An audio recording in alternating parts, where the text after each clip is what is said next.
Salam sejahtera. Pagi ini saya nak kongsikan kepada anda semua pengalaman dirujuk sebuah periuk nasi berjenama Panasonic model SR-CX108 dengan masalah bila dibekalkan arus elektrik dia langsung tidak berfungsi ya. Jadi saya buka dan saya periksa. Okey, saya dapati ada litar pintas pada papan litar ni. Di bahagian bawah papan litar ni ada banyak lagi komponen. Bila saya periksa, saya dapati ada litar pintas pada sebiji IC yang dilabel SH79P084E. Jadi saya pergi online, saya cari, tak jumpa. Bagaimana kita nak bagi kalau alat ganti tak jumpa?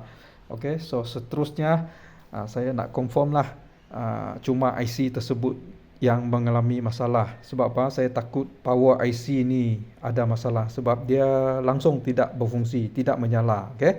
So apa yang saya lakukan?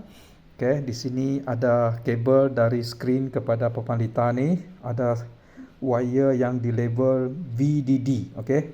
VDD ni ialah bekalan 5 volt dari skrin kepada papan litar ni untuk kegunaan IC itu. Jadi saya cabut. Okey, yang ni wire dia saya cabut. Tujuan dia ialah saya putuskan bekalan supaya tiada lagi litar pintas. Betul? Okey, lepas saya cabut, saya uji, dia boleh menyala. Namun masalah baru pula timbul, iaitu keluar error code H31. Saya rujuk kepada service manual. Service manual kata kalau ada H31 kena rujuk kepada pusat servis. Okey. Jika periuk nasi anda ada waranti, hantar pergi pusat servis, saya yakin mereka gantikan papan litar ni. Okey.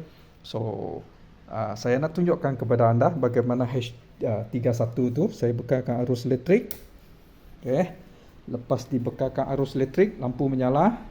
Nanti keluar H31 di sini. Nampak? Ni terbalik H31. Okey. So, ikut manual dia cakap rujuk kepada pusat servis. Kalau ada waranti, hantar kepada mereka. Kalau tak ada waranti, ada dua jalan saja. Sama ada anda beli papan litar baru ataupun hantar kepada pusat servis. Okey. Ini nombor rujukan dia, nampak di sini. Anda carikan papan litar yang baru, ganti dan dia boleh digunakan semula. Okey, boleh? Terima kasih.